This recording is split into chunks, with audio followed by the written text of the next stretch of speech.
Fantastic stuff.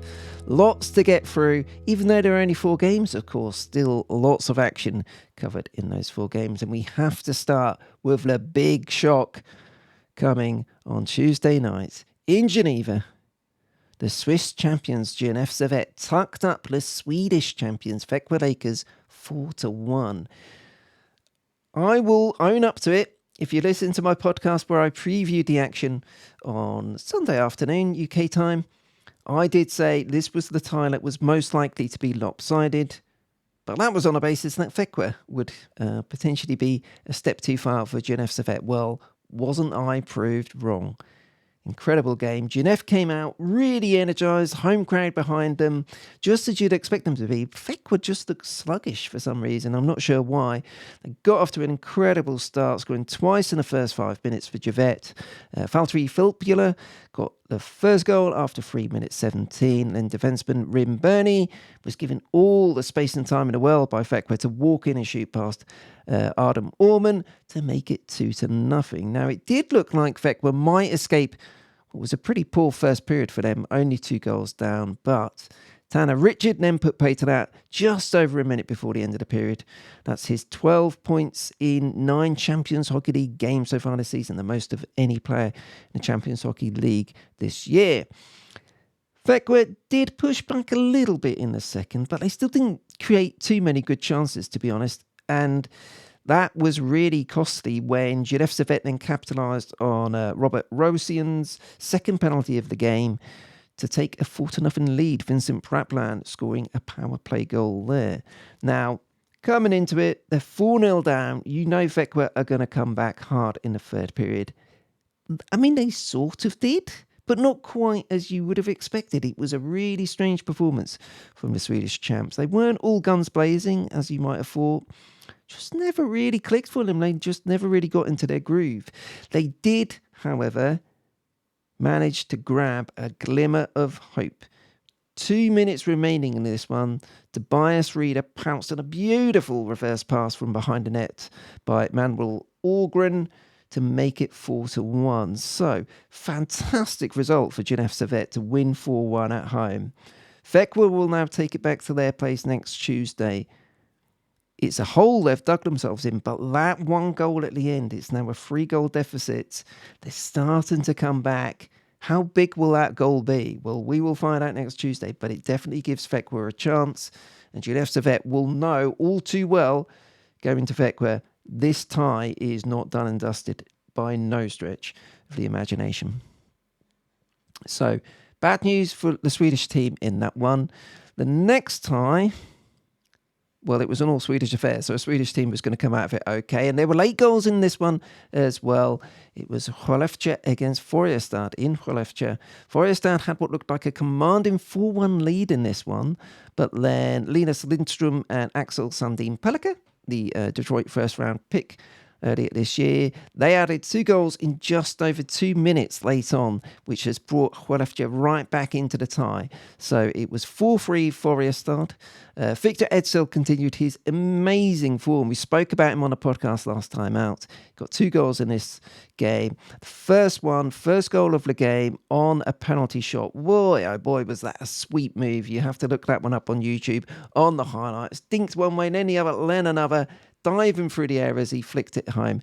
Incredible stuff from him. So that gave Färjestad a 1-0 lead.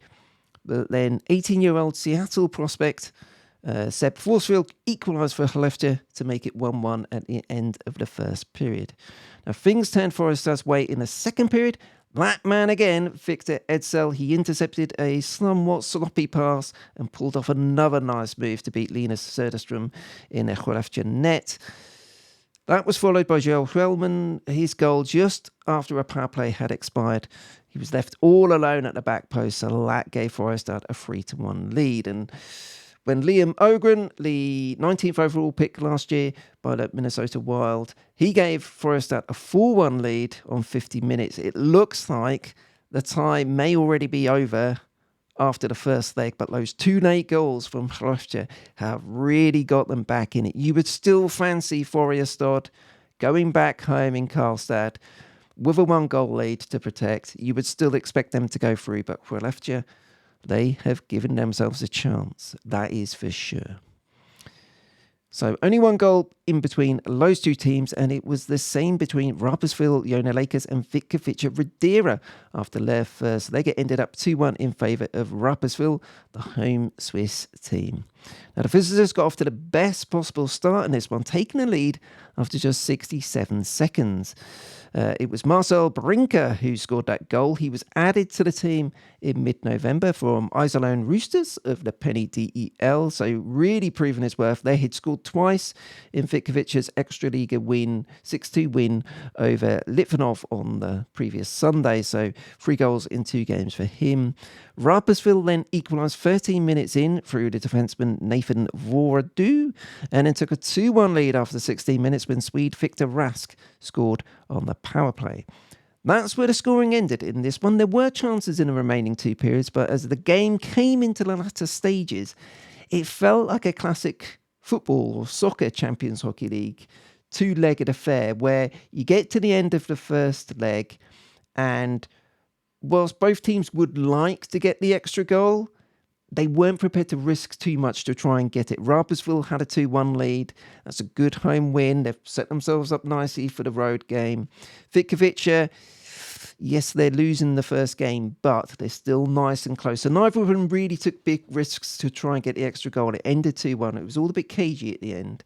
We'll see how that plays out when they go off to the second leg next Tuesday. Vítkovice definitely, I don't know, who would you put as favourite on that one? Rapperswil are 2-1 up, Vítkovice are going back home.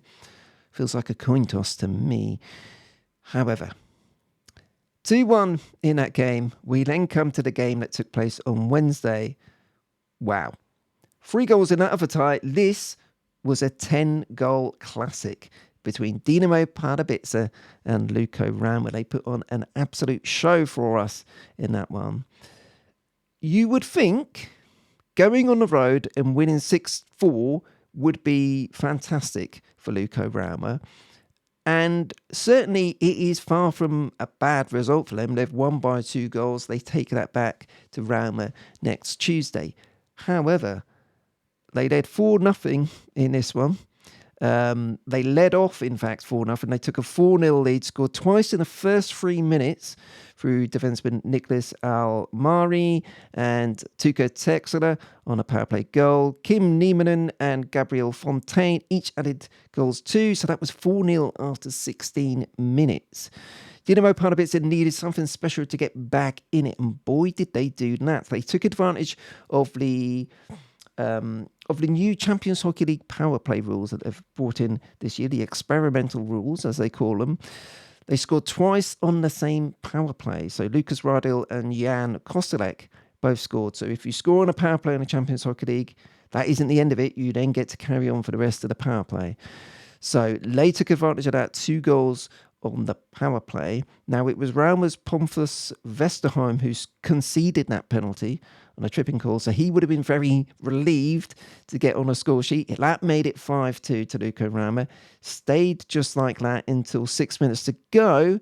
The dangerous, always dangerous Lukko Rauma top line got in on the axe.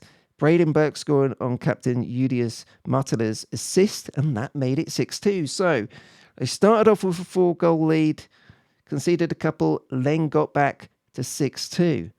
But what you thought was a killer goal, I thought it was a killer goal watching it there. 6-2, that's that done and dusted. Bananas and custard.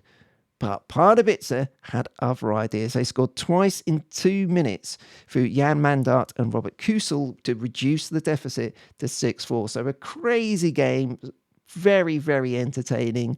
Lots of action, lots of frills and spills. The home crowd absolutely loved it. And Lukko Rauma, again, they've got a 2-goal lead at the end of the first leg away from home. So they'll be happy enough with that. But you've got to think there's a little bit in the back of their heads where you take a 4-goal lead twice in this one and you let things slip a bit. This tie should have been over and done with, right? So there is going to be that little bit of doubt in their minds. Pardubice will go to Rauma with a chance to do something special. And you would still back the Finnish team at home to come through, but you never know. And that is what we love about the European Champions Hockey League. So 4 excellent games so far, and the 4 teams come back next Tuesday 12th, to wrap up the quarterfinal stage. We will be previewing those games on the Monday podcast, so look out for that one.